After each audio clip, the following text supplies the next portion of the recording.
In this episode, we have the privilege of sitting down with Mark Rosolen, an exceptional hunter and tracker from Vermont. We explored the origin of Mark's hunting and tracking career, from the pivotal role his grandpa played in igniting his passion for the big woods, to the relentless refinement of his skills through years of tracking bucks.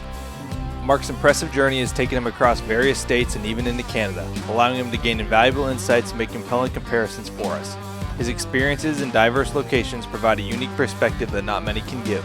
But beyond his remarkable hunting achievements, Mark is truly a down-to-earth guy, and we're incredibly grateful that he's willing to share his knowledge-rich stories and approaches when it comes to tackling the vast timberlands of the Northeast. So without further delay, let's dive right into this episode. We hope you enjoy.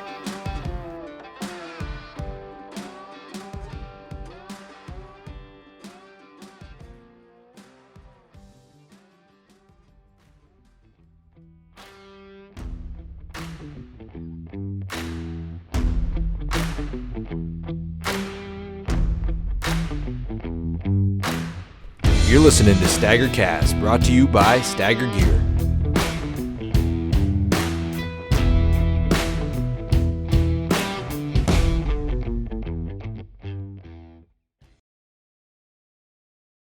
All kinds of places. Good. Now we'll talk about it. Yeah, great. All right, you ready?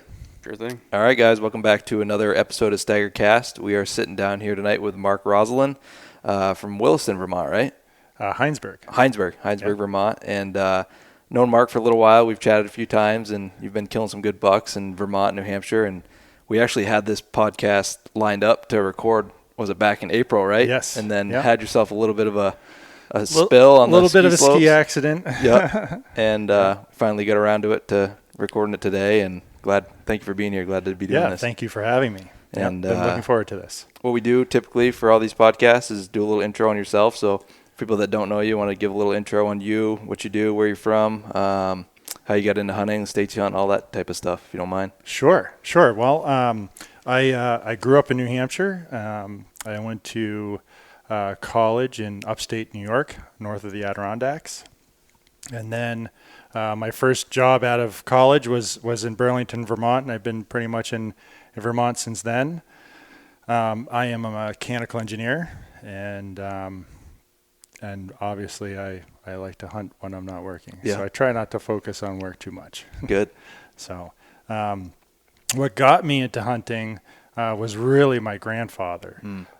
Growing up when I was a little kid, and he was actually from New Jersey, but he would take trips to Maine every single November.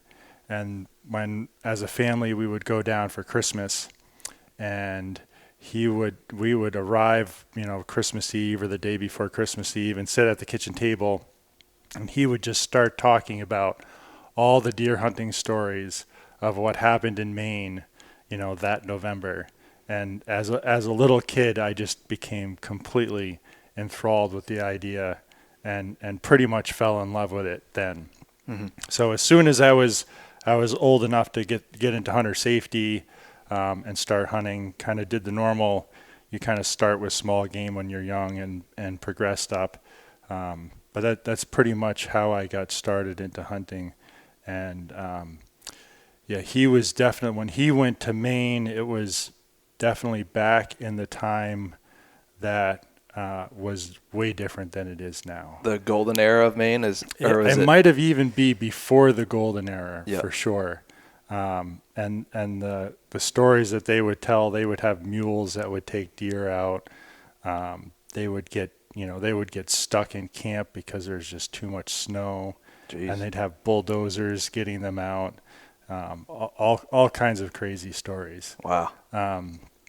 And definitely the deer population seemed to me was a lot better then. It was this obviously preceded, the Benoit era in Maine. This was back in the 50s and the 60s. Way back then. Yeah, way back. Well, that's when I remember, I think I've heard on another podcast, when the deer population in northern Maine was crazy, and then everything in southern Maine, there was like nothing, and then it just did a flip-flop. So that was that back in those days, must be? Yes. Yeah. Yep, exactly.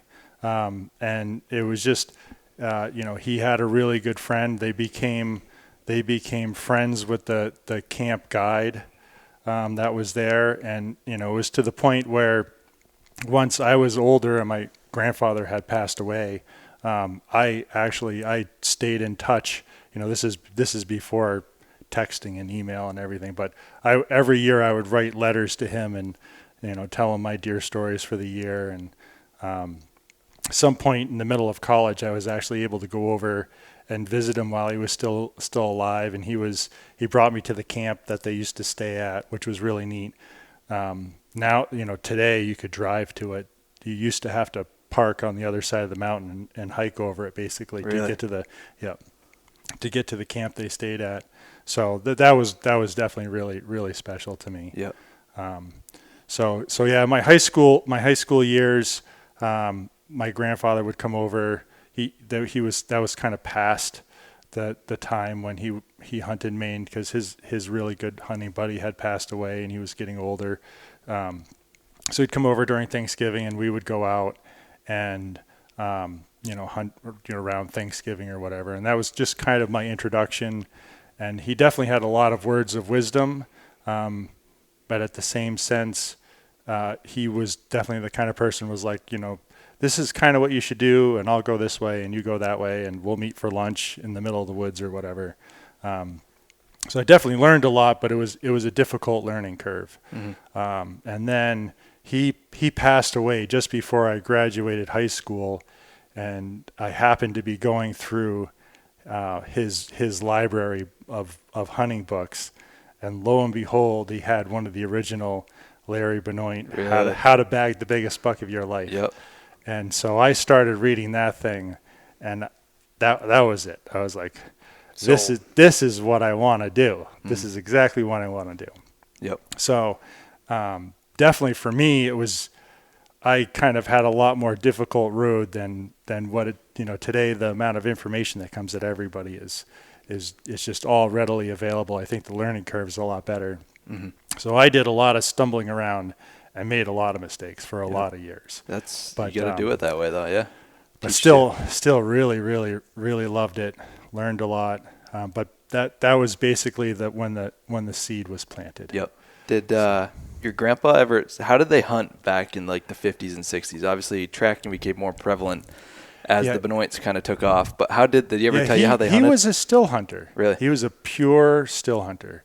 You just slow through the woods, focus on the areas, where they thought the deer would be, use the wind in your favor. And that's basically how they did it. Really? So just creeping around. Yeah. No kidding. Yeah. You guys ever kill any deer together? Never. No. Never once. Unfortunately, it wasn't until a couple of years after he passed that I finally got my first deer. Yeah. So growing up, Maine kind of was like the faraway magical place that hooked you and made you want to get into it. Yes. And so I kind of missed, if I had gone to Maine when I was in high school, I think I would have really picked up on the tail end of those quote unquote golden years that everybody talks about. Yeah. So I kind of missed that, just coming out of college, and then, finally having a little bit more time that's not school driven, so you can take vacation and get out in November. We started going to Maine. So that would be back in the early 2000s. Gotcha. So just kind of like from what I can tell from what other people are telling me, the tail end of the really good years. Yeah. Because there was a die-off right after that or something, right? Yeah, it wasn't long after that they had some really tough winters, and then it changed. It definitely changed a lot. Gotcha. For sure. So your grandpa was your main mentor getting into it and learning, and then you adapted to the Benoit books like a lot of people did. And exactly. Yeah. Hey, yeah, that's a good way to get into it. Yeah, unfortunately, my dad has always just really been into hunting. So I had an automatic buddy to go hunting with, so that's always been fantastic. And then through college, my really good hunting buddy that I met in college, and his father is also my really good hunting buddy. I've now been hunting with them for 20. It's got to be starting to push 30 years now. So they've also been, as far as progressing in hunting, they've been very instrumental in everything I've learned in hunting deer etc. And these are the friends that we were talking before the podcast started, but these are the friends you're going out west with and yes. stuff. So you're doing a bunch of western hunting and stuff with them. And so back when I graduated college, me and my buddy, we got our dads to go with us to Maine. So we started going to Maine for the first handful of years when we were really young, and started to chase bucks around. And we got a couple for sure, but definitely did not. If I knew what I know today, back then we would have been a lot more effective. Yeah. But we totally had a blast. We totally had a blast. I guess one thing I guess if we talk about technology and everything, that was when I started. It was just a compass. Maybe you had a map or something, and you knew where all the roads were and everything. And we, this one week we were there. I think it's still probably the biggest track I've ever been on. It was like a track you look down and you just go, oh my goodness, like that thing is just huge. So we got on that thing, and he took us through some really thick brushy areas. And I kind of opened up a little bit, happened to find a moose shed along the way, which was pretty neat. So I kind of put that up on a tree, which was nice later because my friends followed our tracks in and grabbed it for me. So I still have that shed today. But not too far past that, we started hearing some antler clashing. And I was like, oh my goodness, this big deer is caught up with another really big deer and they're going after it. So I kind of get into creep mode, and we're trying to get closer and closer. Well, it was a couple of young bull moose. No shit. I was like, oh, but yeah, I mean, it's obviously a great sighting and tons of fun. But I was like, I for sure thought it was a couple of bucks fighting. That's what it sounded like to me. Yeah. So, we chased that thing through all kinds of swamps, over the boots, like thick junk, and then the classic Maine spruce forests that you just get the tall spruce trees and like the mossy ground. Just really kind of neat to be in, those kind of older growth spruce stands. And this is one of those times that I always look back on, and you go back to like Donito over in New York, and he talks about the buck getting off the highway or whatever. Great analogy too. It is it's a really good analogy. So we're on this track, and the buck track hits another boot track, and then the buck track takes a 90 degrees. So he hits the boot track on top of it? Yes. He's on. Okay, gotcha. And then the buck track takes a 90 degrees. And I'm like, I was like, I bet, he smelled the track and decided to go a different direction. I don't know how much you guys have bow hunted, but certainly, there's been many times where I've walked into a stand and the deer's hit my track coming in, and then they turn around and go the other way. That's exactly what I thought had happened. And that was the mistake. Like, that's not what happened at all. He bedded 100 yards, over in that other direction. So it was just a coincidence that it happened right there. It was just something to throw you off. It was just something to throw me off. And so we went that 100 yards, and there was his bed with the running tracks out the end.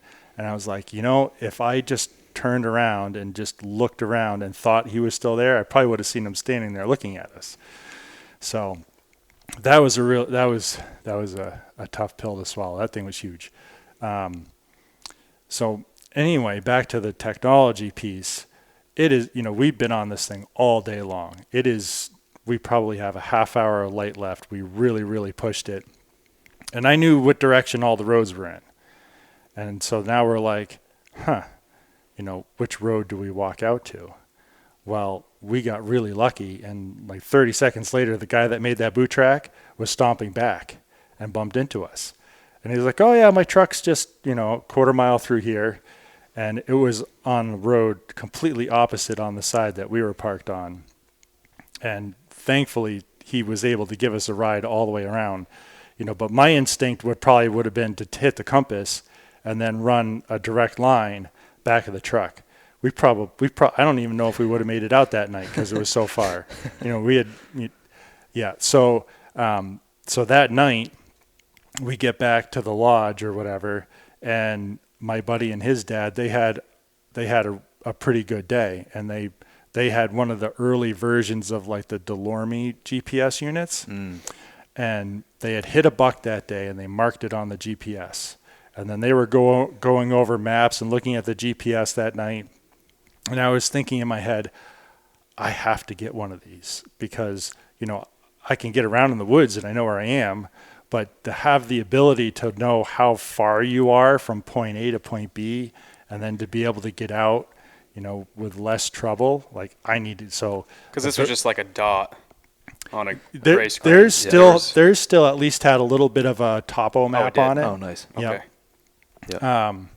So I was totally sold. The next year I bought a GPS unit, and that was obviously a game changer. And now we know today with Onyx and everything else, it's a whole new world. I got a question for you about that, but first I forgot to mention my buddy Sean Lambert. He's filling in for Greg tonight, so if you hear him talking, that's Sean.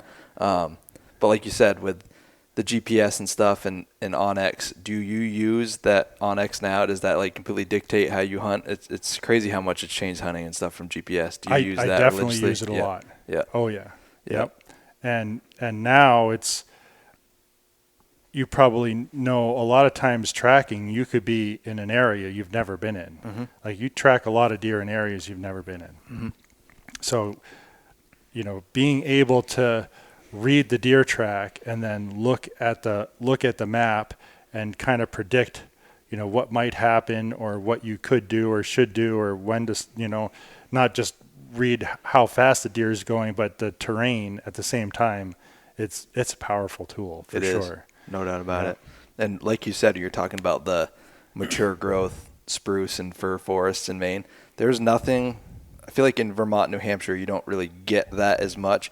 Those thickets and those mature growth will screw you up in your sense of direction more than anything else that I've found in Vermont or New Hampshire. It's totally different. You think you're going one way, and I feel like I have a good sense of direction, probably like you guys do too, but those thickets will really screw you up. So, or they could be just really hard to get out of. Yeah, thicker than hell. So now with satellite imagery, you pull that up and look at it and you go, oh look, there's a really old skid road that kind of goes through this thick Christmas tree plantation. Mm-hmm. I can kind of bushwhack 100 yards through, get to this thing, and now I can get out of here and back to the truck at the end of the day, kind of thing. Yep. Yeah, that's crucial. So you started. Well, the lore of Maine kind of drew you into the sport, but being from New Hampshire, is that where you killed your first deer, was New Hampshire? Yes. And the whites and stuff? Yes. You want to talk about kind of your experience in the White Mountains and how you evolved as a hunter there? Because you've killed some great White Mountain bucks I want to hear about. Yes. Yeah. I think I just have always bounced around a lot. So I've spent, in any given season, I'll spend time early in New York bow hunting, and then a week in Maine, and then Thanksgiving in New Hampshire. There was periods back when Ontario was really good. We were running up into Ontario, but as far as New Hampshire goes, it's always been my home state, and therefore, and my dad's there obviously, and I always want to spend time hunting with my dad. That's a really important thing to me, and I think to a lot of people. So always need to go back there, and Thanksgiving's that kind of time period is usually when I'm in New Hampshire the most, for sure, and then hoping for snow, obviously. Mm-hmm.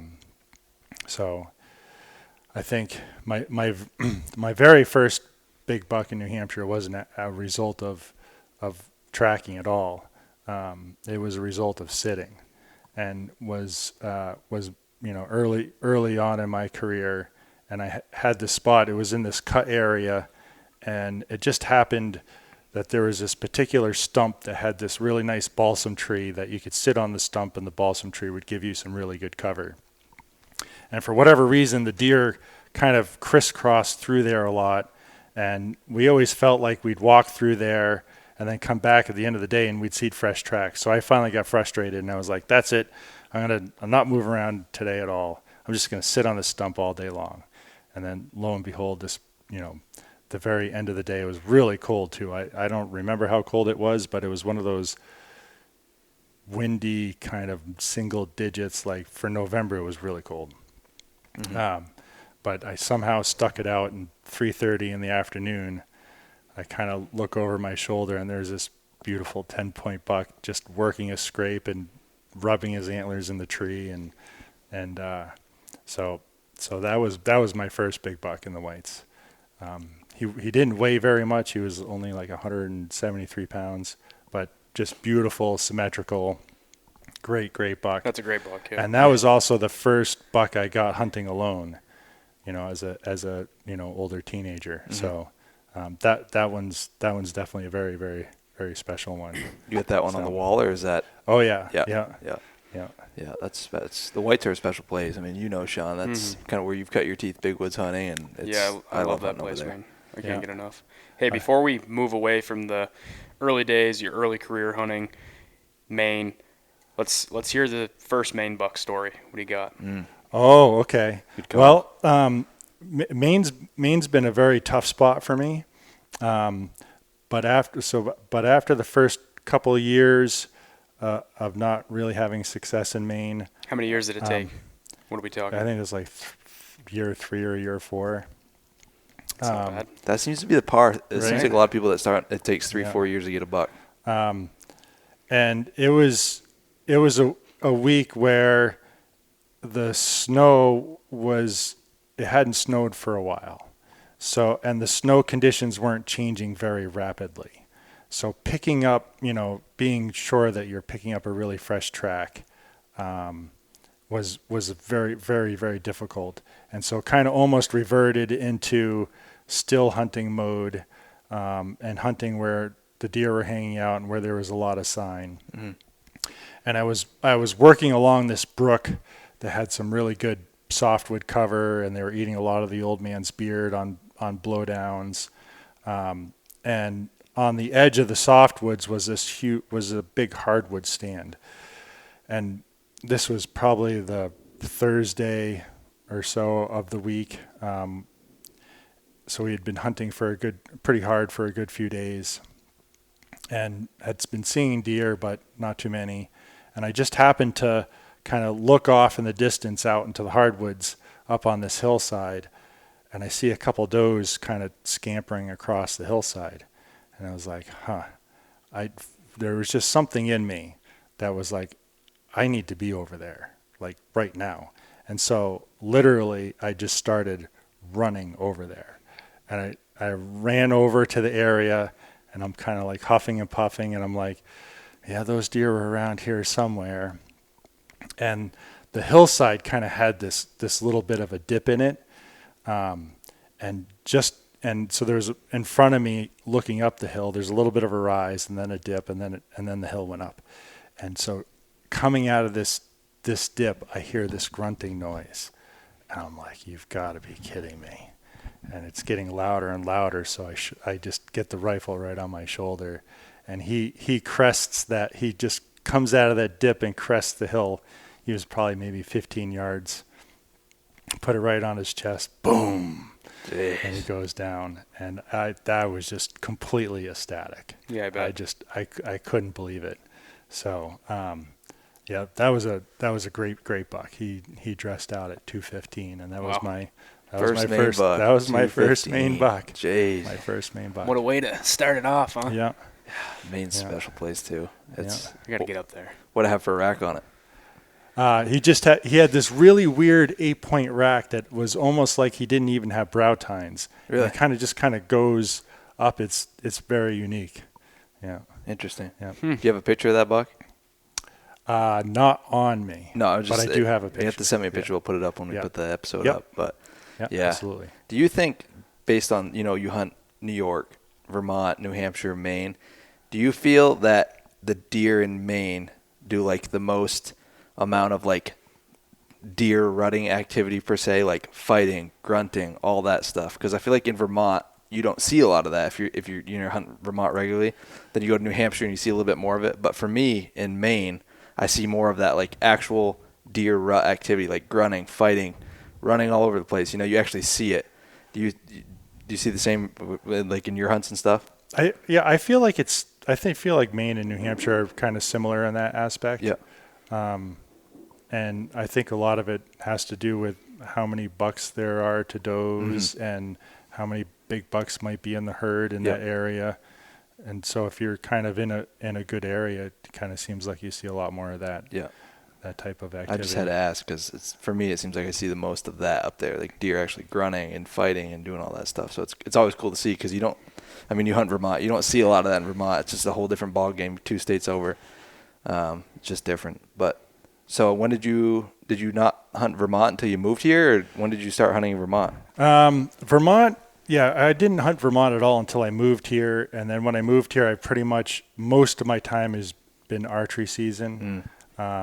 I haven't hunted very many days with a rifle in Vermont. Really? Most of rifle season, I've traveled out and been in, again, New Hampshire, Maine, etc. Sure. I spent my time there. So and then all of I would be back in Vermont late muzzleloader season time. That's when you've been whacking them with a muzzleloader in Vermont. Yeah. It's in some years it trades on and off because New Hampshire's rifle season goes really late too. So some years if I still haven't gotten a buck in New Hampshire, I'll opt to go and hunt that late weekend, last weekend in New Hampshire over a muzzleloader in Vermont. But was that when you killed your New Hampshire buck last year? That was right towards the end of the season. Yep. What's the story on that one? That was a great buck. We'll put a picture of that one up as well. Yep. That was definitely a case of just knowing the land and knowing where the deer are and where the bucks have been traveling, and just spending time there. I've got a really good friend in Vermont that calls it loitering. It's like there's some spots that you just need to loiter in, he says, and this is one of those spots. And it's a hemlock stand in between 2 hardwood stands, and it's also a shelf, like a pretty wide shelf. So it's a good big flat spot in between 2 hills, and the deer definitely love to just go back and forth on it. And it's a place where you'll see rub lines and scrape lines.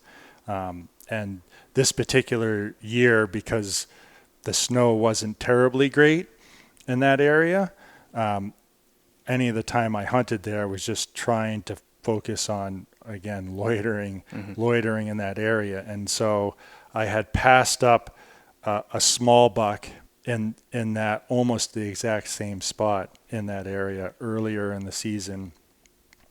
And I just knew there was some trees in there that were just completely hammered, and I knew something really nice was, at least one really nice buck was working that area. So it was the last week in a rifle, second to last day, and it was pretty much 35 degrees and pouring rain. And the very first light decided to go and try to sit in a funnel spot along a stream where there was a couple signpost rubs on the brown ash trees, that classic type sign. And I managed an hour or 2, and the rain was just too much. So I was like, all right, now I'm kind of out of that first light zone. I'm going to go up onto that shelf, and I'm going to do the loiter thing. And so I am just creeping along that thing, and if you're thinking you're in like the dark hemlocks, it's kind of hard to see. The rain's pouring down, it's a bit misty, and it was just kind of magical. Just like out of nowhere, this big buck just rises up, and he's like standing there 30 yards from me. So he had seen you. He must have seen me, because there's no way he could hear the way it was pouring rain. So he must have caught a little bit, and was just enough for him to stand up, and he's standing completely broadside, looking straight at me. And I could hardly feel my hands in my gloves, so I just kind of put my right hand between my legs and kind of slipped the glove off and got the crosshairs buried on him. Boom! He takes off. I got a couple more at him, and then he disappeared. And I was like, wow, that is just, you guys know in deer hunting, like things just happen fast. You go from 0 to 100 in no time at all. Mm-hmm. So I take out the magazine, put a fresh magazine in, so I'm all loaded up. Text my dad really quick. I think I got him. So you knew you'd hit him? I was quite sure. It was 30 yards, and Yeah. I had the crosshairs buried on him pretty good, so I felt pretty good about it. But you never know. You never feel good until you actually see them laying there, right? Mm-hmm. So I carefully walk up to where I think he was bedded, and it was kind of wild. You could, it was kind of like in the pine duff or whatever, so to speak, but you could see where he was laying because it was like the oval dry spot there. So he'd been there then. Yeah, he'd been there. He was Oh, yeah. Yeah.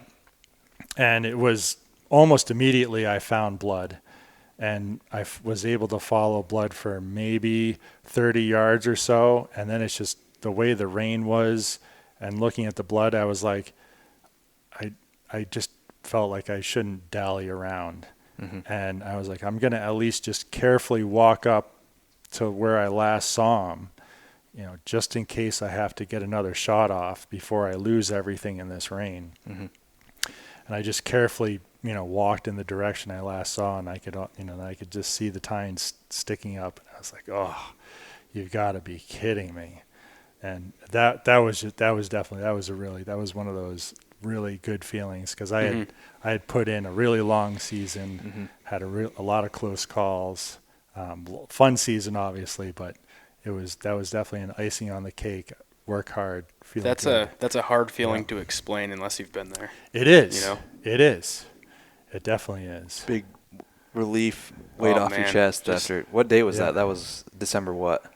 Oh, whatever It was right at the end, right? Yeah, it was the second to last day of the season. Yeah, you busted your ass for that one then. Beautiful buck too. Was he 8-pointer or was he 10? Yeah, he was 8, almost barely get a ring on the 9. I was saying, remember there was a little nub on the teeny little nub on the one tines. side, which is kind of a funny story. And he, at that second to last day, he weighed 182 and change, I think. Yeah, so he's 200 all day. December 180, all day, 200 pounds. So, but yeah, the funny part was the place we were staying in Maine. The whole week I was like, I've never shot a 9-pointer. I'm shooting a 9-pointer this year. So I had to text the guy. I was like, look, here's my 9-pointer. I mean, it's not quite, but it was close enough. It was funny. So I got a couple of questions about you as a hunter and how you go about it. So first one, going back to your story about chasing down those does because you knew something was coming. Are you a split decision guy where it's like, now or never, I got to do this? Or was that just in the moment? Do you tend to lean back and think longer? I've kind of heard some guys talk about this lately. Like, if you shoot, do you like run right away, or do you shoot and just kind of stand there and watch? When something's happening and I get that feeling in my gut, like I need to make a move, then I'm not hesitating. I'm making that move, and it's definitely paid off several times. And that's what I was wondering. It's like, do you think that like it's go time, I gotta go, has been beneficial to you as a hunter? Yeah, when you're in those immediate action type situations. Sure. Yeah. That's a good question, because there's, like you said, when to go after him or when to give him time. I feel like that's like your hunter instinct. Because like this year, on my buck, you saw in the video, I immediately jumped on him. Right, like, you went to kill him. I wasn't sure. Yeah, exactly. Yeah. Right. You would have ran out of daylight. But yeah, it's like, you just know when it's the hunter's instinct. Yeah. Right. There's definitely a overthinking to a fault that happens, and I just wasn't sure if you felt that you have that same issue sometimes, or if you're just. I do. Yeah. I do. Okay. When you're on a track, and you're, it's just one of those on a track all by yourself in the middle of nowhere, and whatever's happening on the ground is kind of a little bit difficult to read, and you're like, should I do this or should I do that? I have those struggles. Sure. For sure. But I think if you want to talk to the kind of style of hunting, the one thing, and a lot of these podcasts that everybody's are putting out is just so really good, the different perspectives. But I can't remember exactly who was talking about it, but when I started tracking, I wanted to be like Lanny Benoit. He's like, I just walk up to him and shoot him. Like most of my bucks, I just walk up into him and shoot him. Yep. And I thought, yeah, okay, I'll try that. And, whatever I heard recently about you kind of need to have your own tracking style and, take all the principles of it, but make it your own style. And I think that take-home lesson has really improved my success, at least in catching up to deer, seeing deer, getting shots on deer, being successful that way. It's made a huge difference for sure. Just kind of ignoring some of the different idiosyncrasies that everybody else does and kind of come up with your own. Mm-hmm. Would you say that's kind of like getting out of the I'm just a tracker and just become an efficient deer hunter? It's like I'm going to kill that deer however I can. So like this is happening now. Now I'm not tracking the deer anymore. I'm doing this. I think it's more like, so back to the Lanny Benoit, he seems like he can get away with walking up and shooting them on the run. Mm-hmm. Not everybody can do that. Yeah. Some people will see a buck go up on a bluff and be like, I'm going to swing on that buck. And I do that a lot, and I'm really successful. You've got the hell blood. I like to sit down and have a sandwich for a half hour. Some people jump the buck and they just go right after them. Mm-hmm. It's like everybody kind of has their own little thing, and it's definitely worth listening to all these little tips and everything. But in the end, I think you have to find your own self and your own style and your own personality and utilize that. Trying to make yourself into what somebody else is doing can hurt you sometimes, for sure. Yep. That's been, I feel like that in the last 4 years, that's been my biggest lesson. Mm-hmm. That's a great point. Yeah. Because you don't really know what you're capable of and what your style is until you get out there and do it. And like you said, everybody's different. Everybody's personality is different, whether you're a Lanny Benoit type of style or you like to go slower and all that stuff. So that's a good point. Yep. Yeah, you just got to do what suits you and what's meant for you, at the same time. That's a great point. To write that one down. Take notes, guys, if you're listening. Take notes. Man. So transition out of New Hampshire. You got anything else from New Hampshire you want to go into? I guess I just have one other quick question. Go for so it. You had said that you had seen a smaller buck earlier in the season. Yes. And let him go. Yes. Was that something you always did? No. Okay. What made you turn and when was it? I don't want to use those words. I don't want to say fall victim, but I've shot deer of all sizes. I think a lot of people have shot deer of all sizes, and I want to shoot a big deer, I think, as much as everybody else. But there's definitely been some hunts or some seasons where, whatever the situation is, whatever effort you've put in, whatever place you're at, in that moment, and you're presented with an opportunity, and that is special to you, I think you take that opportunity. So I've definitely had years where I've gone the entire year, made mistakes, close calls, and then towards the end of the season, I have, whether it's tracking or, however the method is, I finally catch up and that deer has presented itself. I've definitely taken those opportunities. Mm-hmm. Did that answer your question? Yeah, it does. Yeah. And I appreciate that outlook too, because a lot of guys will say, I only shot him because it was almost the end of the season. Yeah. Instead of, I shot him because I've done this, this, and this, and I was given this opportunity, and it was special to me. You know what I mean? Like that deer meant something. Yeah, I definitely like the reward to it. I definitely like the story to it. Mm-hmm. I'd rather it not be easy. Mm-hmm. I'd rather buck does not run across the road and then stand there for me while I'm driving around. Mm-hmm. I'd prefer that didn't happen. I'd rather it be off somewhere on the other side of some mountain and, have some kind of adventure out of it. That's definitely what I'd prefer. Mm-hmm. In the same sense, kind of to your point though, I can, the discipline to pass bucks up throughout the season. And, if you're looking to target a big mature buck, having that discipline, if shoot the small one, you're not going to shoot the big one. Mm-hmm. And if you put the work in, which I feel like increases your chances and opportunities, you're going to be more likely to shoot a big one. Obviously, if you shoot the little one, you're not going to shoot It's the over, big one, right? Mm-hmm. So, Yep. Did you kind of have like an aha moment when you went from killing those smaller bucks to the bigger ones? Is like, this is what I want to do, and this is it?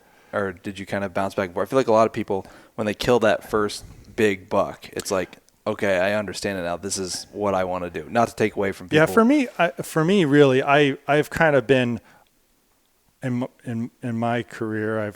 I've shot a big one and then have shot a few little ones, and have shot a big one and shot a few little ones and have shot a big one. I've been kind of a little bit more on that type of pattern. Yep. For sure.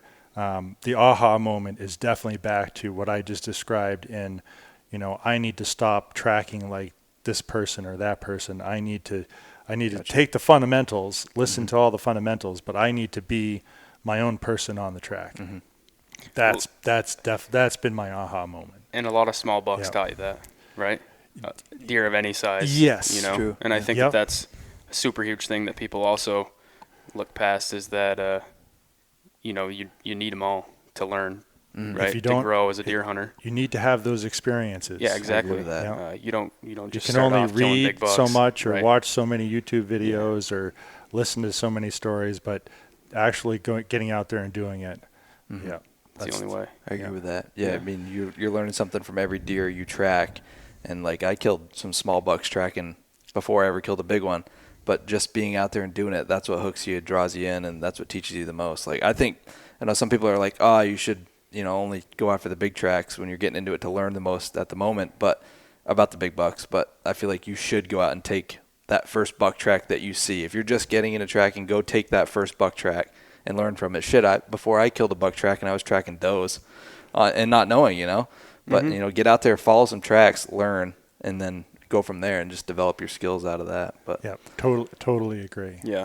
The only thing I'd counter on that is if you're hunting an area where there are big tracks, even if you happen to not be interested in big bucks, it's much easier to stay on a big track when you get through a pile of deer than a little track. That's a good point. Yeah. But definitely,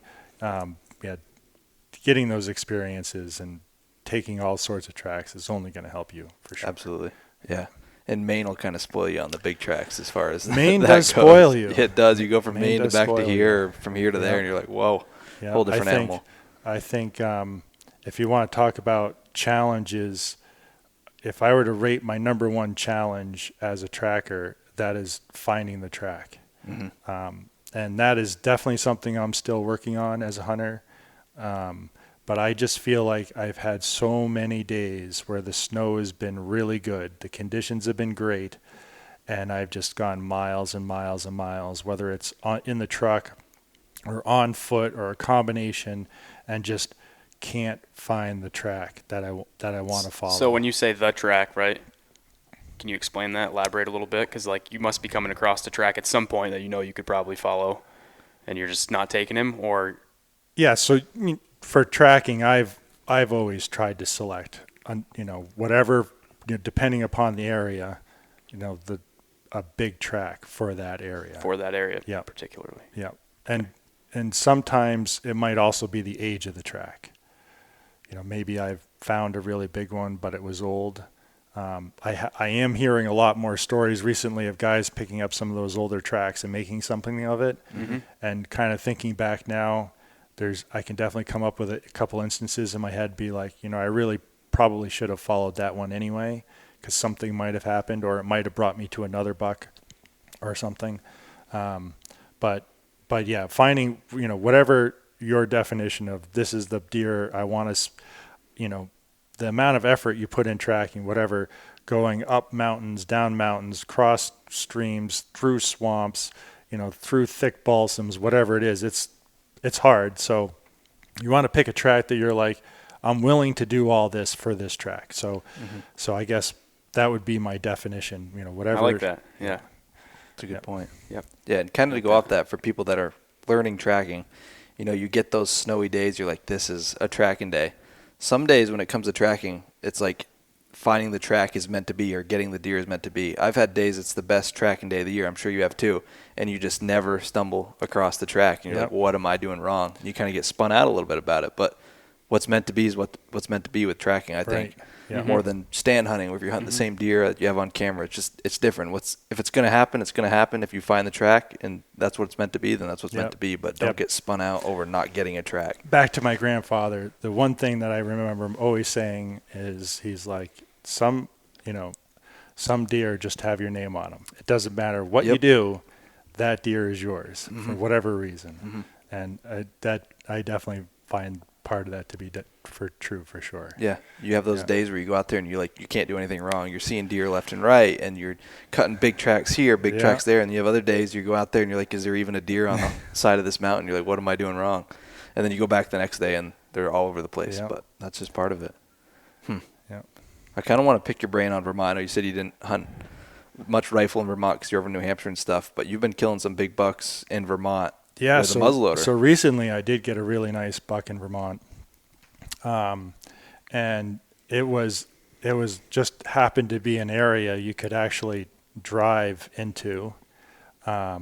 This was, I'm trying to remember if it was the second to last day or last day of the muzzleloader season. It was whichever day it was the tail end. And, so driving in first thing in the morning, and it was like we had 3 to 4 inches of snow on the ground, and it was back to that 35 degrees and raining.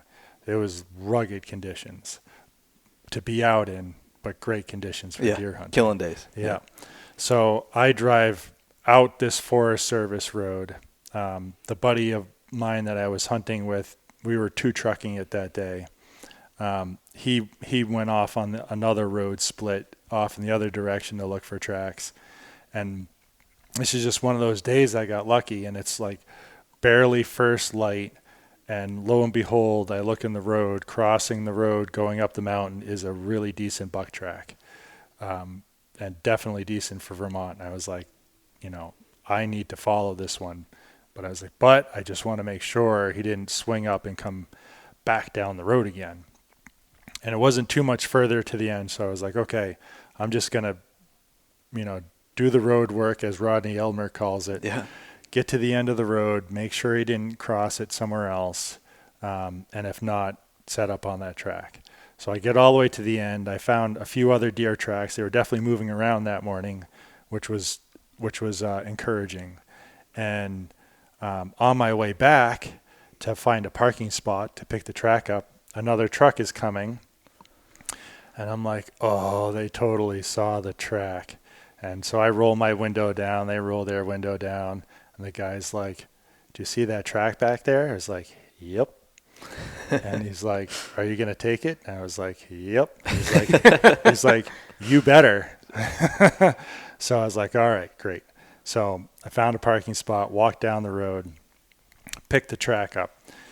He brought me up the mountain, not even a half a mile straight up. And then he started, and this is one thing I wanted to ask you guys from Vermont, like where this slabbing across the mountain phrase comes from.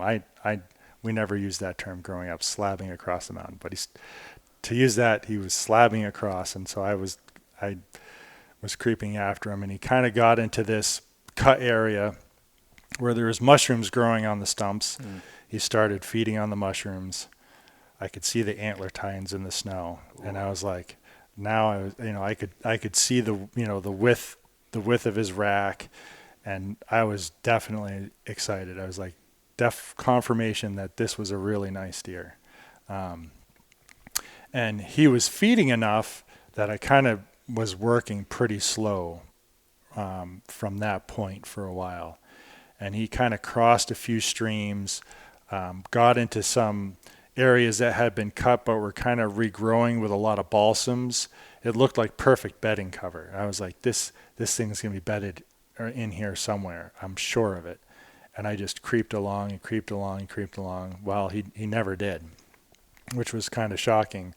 And he kind of turned 90 degrees and went back up the mountain again, further up the mountain.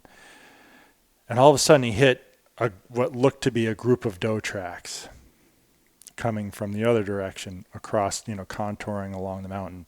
Well, he got on those things, and it was just like, phew, his pace changed. He was right after them. I was like, wow, this guy's he's determined. He's determined. He's hoping for something that's still left, I guess.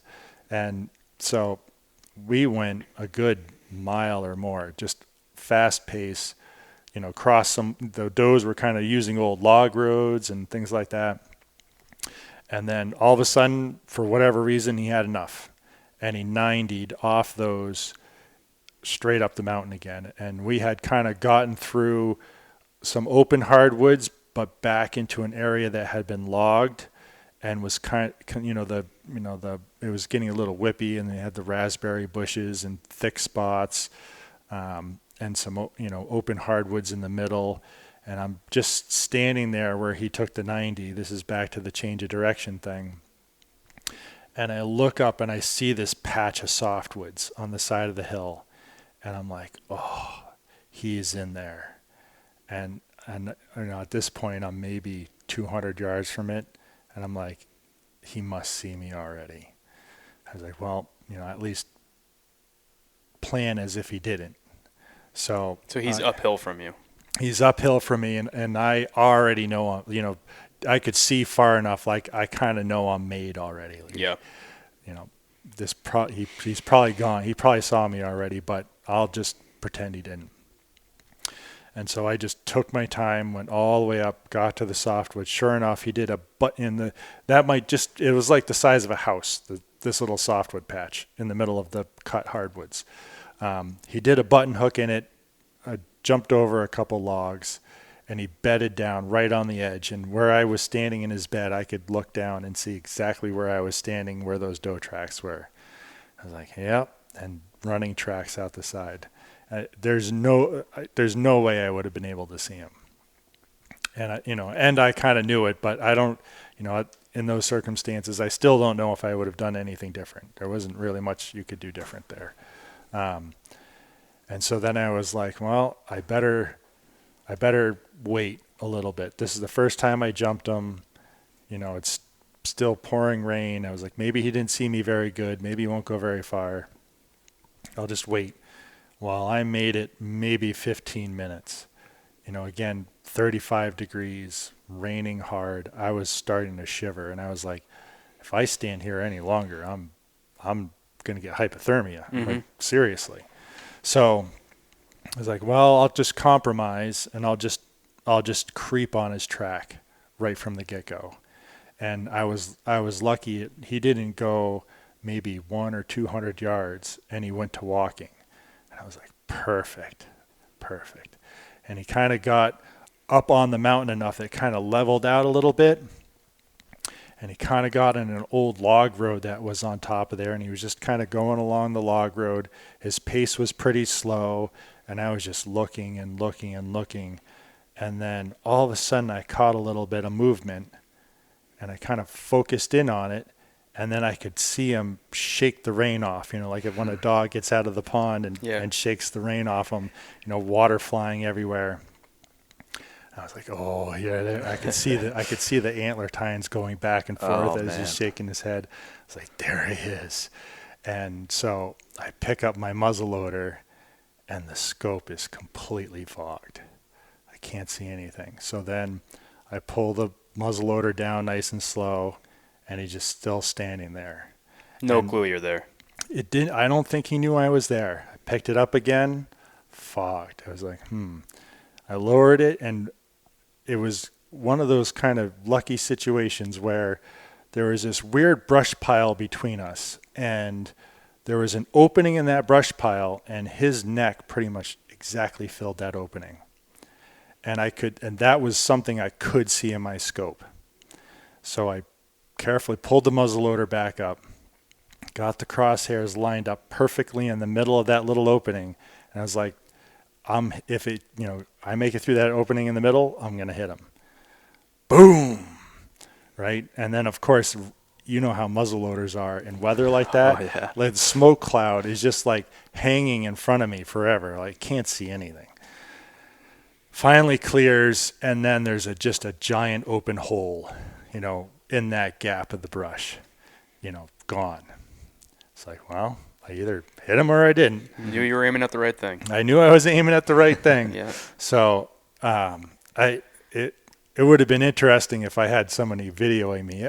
It probably took me a half hour to load my muzzleloader. I was so cold, and I'm trying to like cover the end of the barrel and pour the powder in and keep the powder from getting wet, and like getting the bullet in and getting it all jammed down there. And well, I finally got it all loaded up. I was like, all right, I go nice and easy still until I know exactly what happened. And so I'm just following his track, and I'm like, this is Bleeding much or no blood at this point? no blood yet. Yeah. I was like, man, he should have been, he wasn't that far away, and I'm just kind of going slow. And then all of a sudden there was a little bit of a rise, and I just see this tine sticking up above the rise. I'm like, you've got to be kidding me. And, I peek over there, and there he is, stone cold dead. Just got him straight neck shot. Perfect. And he just went straight down where he was standing. Didn't go anywhere. No kidding. Yeah. Yeah, I was wondering if that was what the end was going to be when you said you shot him straight in the neck. It's like, well, that one usually ends one of two ways, and right. One's really good and one's not. Yeah. So I got that was one. I guess apparently that one had my name on it. Yeah. Yep. Great buck too. So, big 8-pointer. Made Big Game Trophy Club for Vermont, right? He did. What did he end up playing? You'll never believe this. 153 and change. Oh, Vermont buck. Yeah. Big rack though. That poor thing was all skin and bones too, man. You could just grab, a whole handful of hide and wiggle it around. Yeah. Yeah, he was run down, but yeah, 125 and some change. Great buck. It's an awesome for the Vermont rack buck. score. Yeah. It's an awesome buck anywhere, but especially in Vermont. I'm taking that buck any day of the week. Yeah. So like last weekend, a muzzleloader season, back to the story, and it was like those are the kind of days that are really fun. You have a really good story. You worked hard. You had some points in it that you had some struggles. So the cold and the rain and trying to stay warm. It all adds up, and it makes it even more special.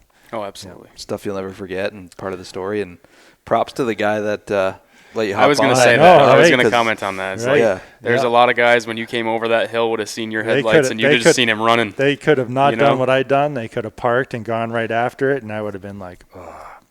But, yeah. Did you ever reconnect with that guy that told him you got him? No, I have no idea who he was or where he lives. And other than he was in a black Dodge with Vermont plates, that's all I remember. Hey, good old Vermonter right there. Yeah. That's the way it should be. Props to him, Yeah, you see that more nowadays than ever. You see somebody hopping on a track that you already saw, and like you said, they're trucking or just trying to they're running away, cut you off or somewhere. But that's all part of it. But props to that guy if he's listening. Yeah, that's cool. Absolutely. That's cool. It's good to know there's people like that still, Definitely. So out of the states you hunt for deer, whitetail primarily, well, let me ask you this. So going to college in New York, do you ever go over and hunt the Adirondacks tracking? Not a lot. No? Have Not you, though? Not a lot. I have a little bit. I've been kind of dabbling. I went over there opening weekend last year. It was warm and dry, but I had a lot of fun. I definitely would like to spend more time there. I have a couple times early season when they've gotten snow gone over and tried to pick up a track. I haven't found the track. I was one of those times where you stomp all over all day and you just don't find the track you're looking for. So I haven't gotten to track one in the Adirondacks yet, but would like to someday for sure. I feel but it's been hard because that's not been an area where I've invested most of my time in. Again, most of my time has been in New Hampshire and Maine. This is during November, firearm seasons. And then the period of the good years in Ontario. Yeah, I was going to reiterate that. I feel like the Adirondacks are a place that you really have to invest some time in to understand the deer and to find the pockets of them compared to other states, whereas like, Vermont or New Hampshire, you might be able to go in on a day trip and, hey, locate a buck or something like that. But I feel like the Adirondacks, you really got to put the time in to figure it out unless you get real lucky. But that's my take on it. But you said you've been to Ontario too? Yes. What was that like? Was that like the golden days of Ontario before the wolves came in? Or the wolves were definitely there. And the wolves with green plates were definitely heavy. They were easily found. That was definitely when I was starting to learn a lot more about tracking. The first couple trips, I shot bucks smaller than what I should have, but didn't know any better. But in the same sense, it taught me a lot. And then the last few years, it really started clicking with me there, and shot some really nice deer there. And all three of those, the last 3 bucks I shot there were all tracking. And 2 of them were double teaming with my really good college buddy. The 2 of us are 6 foot plus and have the same kind of stride, and we just gel really, really well together in the woods. And definitely my favorite person to double team with. Yep. So those couple tracks with him double teaming those big bucks, those were definitely special memories. Yeah, for sure. That's a good hunting buddy right there. You guys have done it all together. Yeah. Every state, Canada, everything. That's awesome. And out west, yeah. And that's out special. west. Yeah, you guys will have that for the rest of your lives. Yes. Yep. Yeah. I'm very fortunate. What's his name? His name is Scott LeClaire. Gotcha. Yep. Nice. Hey, we all need a hunting buddy like that. Absolutely. No doubt. That's cool. Yeah. So out of all the states you've hunted, Vermont, New York, New Hampshire, Maine, and then Canada, what is your favorite? Where do you feel? Is it New Hampshire where you feel most at home? I definitely like hunting in the mountains where there's fewer roads. Gotcha. Okay. Maine definitely has some of that, but New Hampshire definitely has more of it. Mm-hmm. Maine can be frustrating sometimes with the, you can kind of go a mile and hit a road and a mile and hit a road. Mm-hmm. So that part can be a little bit challenging, with just either somebody else finding a track or, whatever it is, opposed to just kind of having a giant block of woods where it's just you and that buck, and you can just focus on that. Yep. I feel like that's the beauty of the whites too, because Vermont mountains, they run north to south. They're thin, but the whites is just like a blob. Right. And like you said, it's just a massive stand of timber, and you can just chase a buck in there. That's special in that sense, for sure. But the last few years, Maine has been seriously vexing me. So I'm kind of in a little slump there as far as getting a buck. But I've been so close, you can taste it. So some of that comes down to shooting. That's another. I was just going to ask, what do you think is the reason? What's the holding shooting. it back? It's the shooting. Not enough of it. Not sharp enough on it. Just not shooting at all. No, I would definitely like to do more of the shooting practice with something moving. Sure. Whether it's the tire rolling or the deer on a wire or whatever. Getting some of that shooting practice in, I definitely think would be really helpful. But one of them, it was bedded, embarrassing enough to say, but that was another really good story. If you want to get into that one.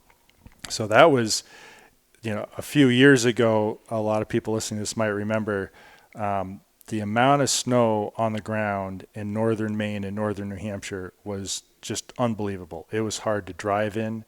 It was hard to walk in. It was like feet and feet of snow. What year is this?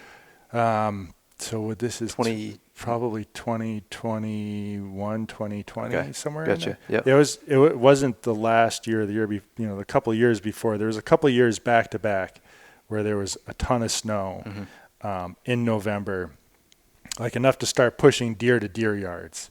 And that was kind of the first time I ever really, really experienced that. Really tricky, unless you're the kind of guy that knows where the yarding trails are and want to set up on trails or something. I found it challenging because I would find a pocket of really nice bucks. I'd get on them. I'd just barely start figuring out what's going on. I'd go back the next day after the snow is flying over the hood of the truck and you're getting the chains out and getting stuck all the time, and they'd be gone. There would be no deer in the area. They got onto whatever trail and off to wherever they were migrating to. So I always felt like I was chasing the activity. So that was a very challenging thing. So I kind of, that particular week, had a whole week of that type of scenario playing out. And I finally got on a track that was pretty decent first thing in the morning. I was all excited about it. And that buck took me into this Christmas tree heck hole. It was bad. Like you couldn't see anywhere bad. And, I'm afraid to admit it, but I gave up on that one. I was like, this one not worth your time. This one is not worth my time. He was big, but he wasn't like really get you jazzed kind of big. Mm-hmm. He wasn't the track that was going to make you. He wasn't the track that was going to make me go through it all. It was the track that I had worked several days in trying to find one again, and finally found something to follow, and just had to do it kind of thing. So we got back in the truck, made a big circle around, picked up. We got to the end of the road, turned around, started driving out. And I don't know if we missed the track going in or if the buck actually crossed the road while we were at the end. But either way, this time I saw it and I was like, yes, I'm following that buck. So we park. My dad says, well, I'll hunt this edge of the swamp by these cuts, and that'll be great for me. And so I get on this track, and the thing is just going straight up the mountain. It's a pretty good sized mountain. And the wind is whipping enough that there was parts that the wind was actually erasing his track. So you'd go like 10 yards, there'd be no tracks, and you'd pick up the track again. And again, I'm in, at least knee deep, if not a little bit deeper snow. So it's pretty hard going. And he brings me right up into the softwoods. He cuts through this really neat little notch that if you weren't following a deer, you'd never find it yourself. He knew how to get through there. So that was pretty neat. Kind of get through this little notch in the thick green growth, and he didn't do the classic 90 degree this turn or that turn. He literally just went to the top and laid right down. It didn't change pace, nothing. But I saw him get up out of his bed and take off. And what do? I start running. So I ran right after him, and it was just enough that once I got to the rise, I could see one bound, and I could see his rack. It was a beautiful 10-point rack. I was like, oh, I totally blew that one.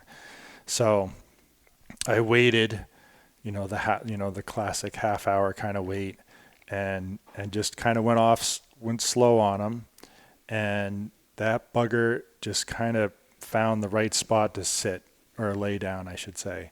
Where he could see me and there's no way I could see him. So empty bed, running tracks. But he didn't go very far, like literally maybe 200 yards, and he laid back down again. So I went nice and slow on him again, figuring maybe he won't go far again. Same deal. Just like he had the upper hand, he found just the right spot to kind of like button hook around a tree and kind of hide underneath the thing, and there's no way you could see him. And he finally gets to a point, so I jumped him twice after the first time I saw him. So we've jumped him 3 times now. We still haven't gone very far, still up on top of this mountain. And the tracks are kind of going down, and it's kind of like overcast, windy, visibility's not terribly great. And I'm kind of looking down and I'm kind of squinting, and I'm like, I think there's a deer laying down there. And I'm like looking harder. And I usually wear binoculars on my chest while they're all full of snow, and I use bino harnesses now to keep them clean. Some people don't like them, but having clean, dry binoculars that's a good advantage in my mind. Mm-hmm. So anyway, and you're using a scope. Yep, I like to use low power, good visibility scopes. I've got a Leupold like 1-6. Scopes with and 2 of my rifles have the you can turn on a little red dot in the middle. Okay. Yep. So it's almost like shooting a red dot. When you have it down on 1 or 2 power, it's almost like shooting a I don't know what the difference would be. It's very similar. But then you still have the option if you happen to see something off in the distance and want to turn it up. Mm-hmm. So that's my everybody's got their own preference. That happens to be my preference. So I'm looking, I can find, after staring at it for a while, I can really start picking out, yep, that's the buck. He's just staring right at me. So I, slowly pull up the rifle. I think I have the crosshairs on. I'm good. I shoot, and in my mind, this is one of those, like, your mind kind of plays tricks on you. In my mind, I thought that I got him, and he slumped down, and he just didn't get up from his bed. And I kind of go, wow. And I just kind of, this was another mistake. I kind of just stood there and dropped the rifle next to me. I was like, can you believe that? I'm thinking to myself. I take one step, he gets up, poof, gone. I'm like, what happened? Yeah. What did I do? I can make all kinds of excuses. I got down to his bed. You could see there was a few hairs on the top. I obviously just kind of barely grazed the top of his back. And, I should have done better there. I definitely something to think about, I suppose, is when the snow is really that deep, like half the deer is in the snow, like below the snow line. Yep. That might have played into it. That's something I will definitely consider next time. The biggest take home is to, they're not dead until they're dead, and to be ready until that they're dead. I would have easily, when he stood up, if I didn't have the rifle down by my side, I would have easily been able to get another shot at him. But, I did the wrong thing there. So I ended up chasing him the rest of the day, all the way. The mountain range went pretty long. So I followed him for another few miles. And I got into another thing that I personally struggle with is, what do you do at the end of the day when you think that you really need to go slow, but you're kind of running out of daylight? And, so do I kind of keep the pace going because I don't have very much time, or do I go slow anyway? And this time I should have gone slow. I should have known better. It was like really the first nice softwood patch we had gotten to in a mile or more along this hardwood mountain. And I just had a feeling that he was bedded in there, and I was kind of ready, but not really ready. And sure enough, I jumped him out of his bed, tried a couple quick shots at him, missed. And then that was basically it. I followed him until he crossed another road, and I had like a half hour of light left, and I was miles from the truck. And so that was one of the tough pills to swallow. But hey, maybe people say that I'm crazy for this, but I don't think bedded deer are the easiest things to shoot at. and I don't know. I know they're not moving; they're just laying there, but they're all squished in, you know what I mean? Right. They're all stoved up. Everything's kind of small. Like, right. I don't know. Yeah. I don't think it's the easiest thing. Don't beat yourself up about it. Yeah, it's definitely, I'm in the camp of some of the ones that you almost got and didn't almost you think about more than the ones you did get. Oh, absolutely. Yeah. A lot of learning lessons to that, though. And like you said, the snow line, the deer is down in it. Usually, you're accustomed to just putting, on a snowy day, putting the brown in your scope and pulling the trigger. But like you said, that deep snow. Right. That's something to think about right there. I've never really been in a situation where the snow is that deep and I get a shot at a deer, but that's something. Yeah, that was definitely a first for me too. Yeah. Yeah. Yeah. And he wasn't heading to yards yet. He was still out there toughing it out. Yeah, he was at the top of them. Yeah, whatever. I don't know how many thousand feet. He was all the way up in the top of the greens. Yeah. Yeah. While the other deer are kind of stomping around migration trails or whatever. That's a big debate they have. I see in groups and stuff on Facebook and such about those snowy years where people are just whacking them off the migration trails and it's not a good thing. It really hurts the population there. But yeah, that's an old mountain warrior right there of a buck. Yes. Yeah. That was a great deer. Yeah. Live to see another day. Yeah, absolutely. What year? Yeah. So that was 2020-ish, you said? Somewhere in there? Yeah, I think it must have been. No, it wasn't 2020 because 2020 I shot a buck in Montana. So it must have been 2021 or 2019. I remember 2019 was a pretty snowy year, but yeah. It might have been 2019 then. Yeah. So you killed a buck in Montana? You bet. Yeah. Every time we get another state. It was a tracking buck in Montana? I know a lot of guys, some guys go out there. That was a result of tracking, really? For sure. Yep. We we kind of had to retool our brains a little bit back to how big of a track you take.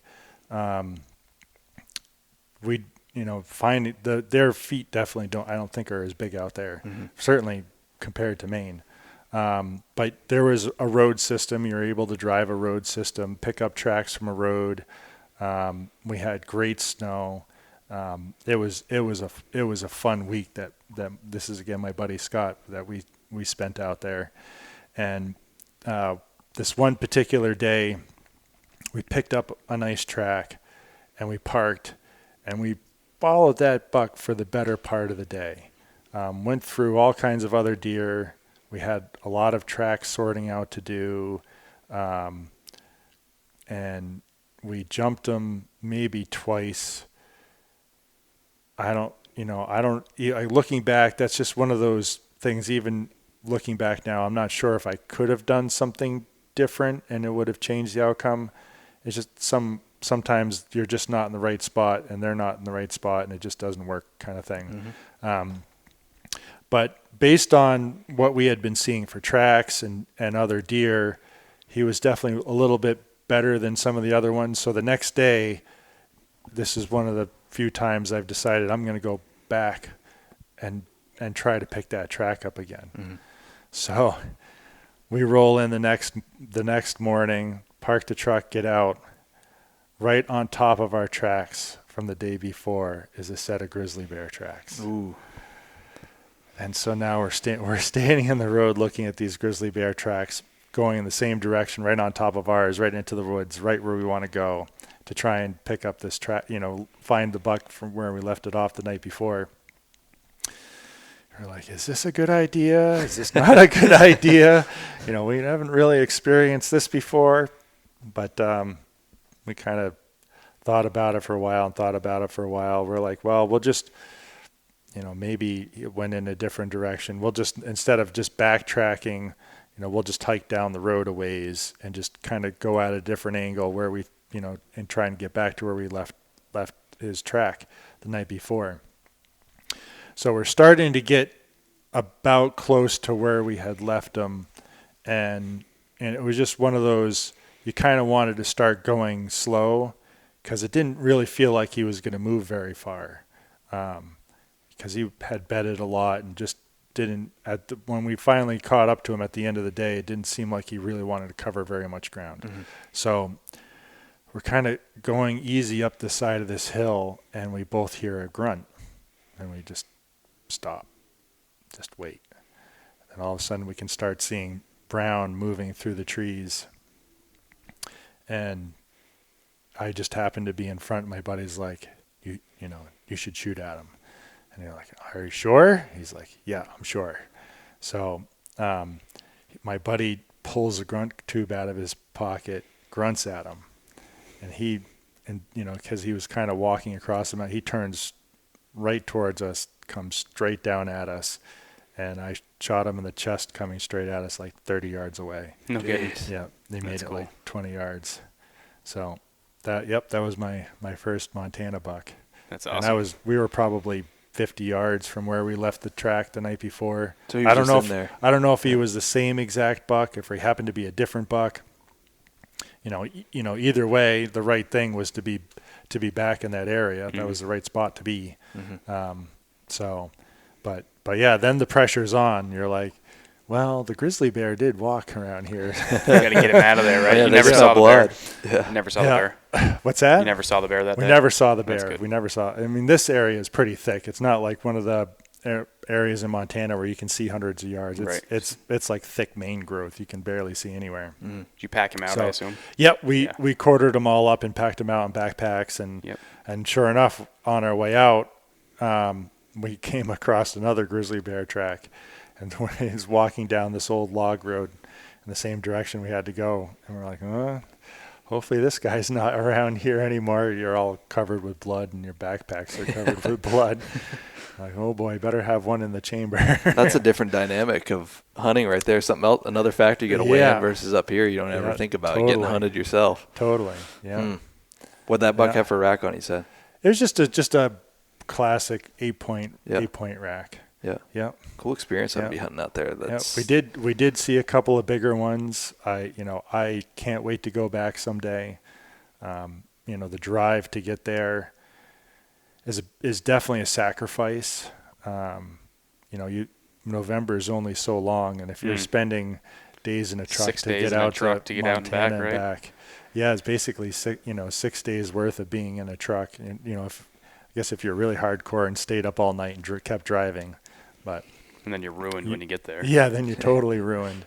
But yeah, awesome experience. Experience. Hmm. Yeah. That's cool. That's super cool. Was that a draw tag? Yes, you have to draw the tags. Yeah. So even the whitetails out there, you got to draw. How the long tags, did it take you to pull that tag? We had 1 point collected and then drew the tag, because it wasn't like a limited draw type of tag. It was what they called whatever their general type of tag, and we actually drew what they call a big game combo. So we had a tag for an elk and a tag for a deer, and we had been out there earlier that September in a completely different part of the state and chased elk around. So that was your second time Montana in 2 months. Yeah. Yep. That was a lot of driving that fall. That's a lot of driving, yeah. But yeah, it can be worth it. It was Good a lot of days fun. right there. It was a lot of fun. Yeah. Super cool experiences, I'm sure. Yeah, absolutely. I want to. We're getting up there, but I want to get what's your best buck and what's the story behind it? Like, whether it be your most memorable buck or your biggest buck, what is it and what's the story behind that? And then we can kind of wrap it up from there. Well, that's, I guess. If you haven't told the story yet, if we Right. haven't already covered those ones. No. The biggest one is fun, I guess. That Is the biggest one your favorite one, though? is the biggest That's a one good my question. favorite one. I don't. Yeah, when I think back, I don't know if I can pick out just a favorite. Yeah. I guess I'm lucky then. Yeah. I've got several favorites. Yeah. Yeah. I've got several favorites. The biggest one was definitely a really, really nice buck, and that was double teaming with my buddy. And it was a classic pick up the track in the road. And we did actually leave it and checked out all the other roads, didn't find anything else quite as exciting. And went back to it, and it was in an area that was pretty heavily cut. And you kind of went in a patch of woods that hadn't been cut, and then you pop out and it's another cut, and you kind of went like that for quite a ways. Mm-hmm. So we kind of went through one cut up a hill, through the top that was kind of matured, and then just as we cresting over to where it cut again, I don't know at this point, I don't know if he was bedded there or exactly what was happening, but he was right there and took off. And I threw a shot at him, and he tore off, and I missed. And we went just a little bit further, and we're just kind of standing there thinking about what just happened. And then all of a sudden, off in the distance, maybe like 100 yards away, this doe pops out. Like, oh, that's interesting. Well, he had put the brakes on, found her, and popped out right behind her. I was like, I can't believe it. So, she definitely, he was in there because of her, for sure. And so then, I offhand, 100 yards, shot, takes off. We run down there, look over. He's kind of struggling a little bit, and this is one of the few times my gun is ever jammed. Whatever, I just didn't work the slide right. Whatever happened, so my buddy's like, "Here's my rifle." So I grabbed his rifle and I put the finishing shot on him, and that buck was 230 dressed, scored just over 160. Holy shit! Wow. I haven't seen that picture. Then you got to send me that one. That's a Maine buck too. That was an Ontario buck. Ontario buck. Yeah. Wow. Yeah. Wow. Yeah, that was Quite the animal. And what made that even better was that was a situation where that buck brought us into an area that we didn't really know about, and we had kind of learned because of where we followed him. And I was like, okay, my buddy had shot a deer already. That's a whole nother story. First 15 minutes of the week. Really? We shot that deer. Yeah. So my dad hadn't gotten a deer yet, and now we had found this area, and I was like, I got to get my dad in here to sit and look, because it was kind of like this.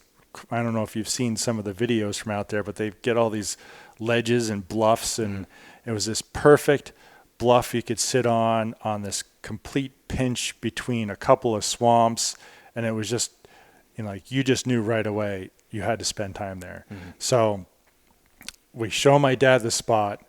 The very next day, we get him out there. He sits down. We leave. We go back to the truck, and we go messing around and scouting. And, so we're out there, and we hear boom,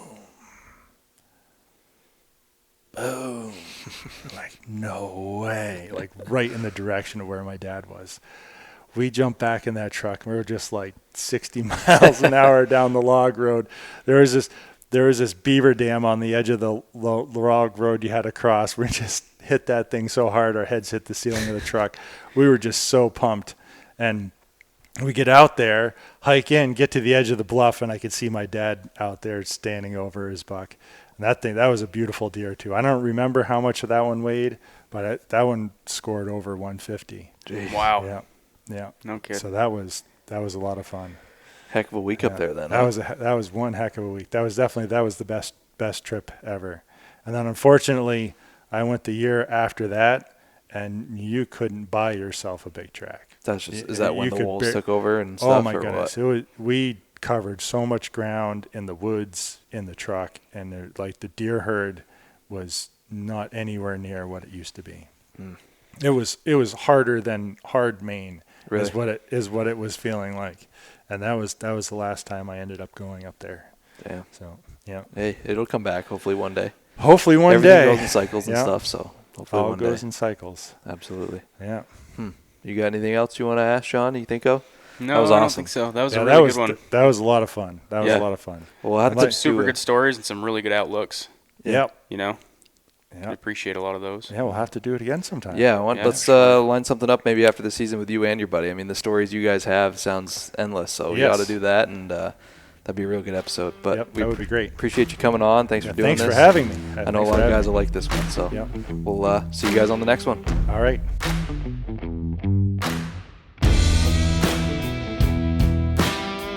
Hey guys, we hope you enjoyed this episode. We appreciate you tuning in. Before we close out this episode though, we want to remind you to get your tickets to HuntStock if you haven't yet. Click the link in the bio of this episode. It'll take you to the HuntStock ticket page. At checkout, use code STAGR. That'll get you 10% off your ticket purchase and enter you into the drawing to win some limited edition Benoit videos that'll be raffled off there. We hope to see you guys at HuntStock, and we appreciate you tuning in.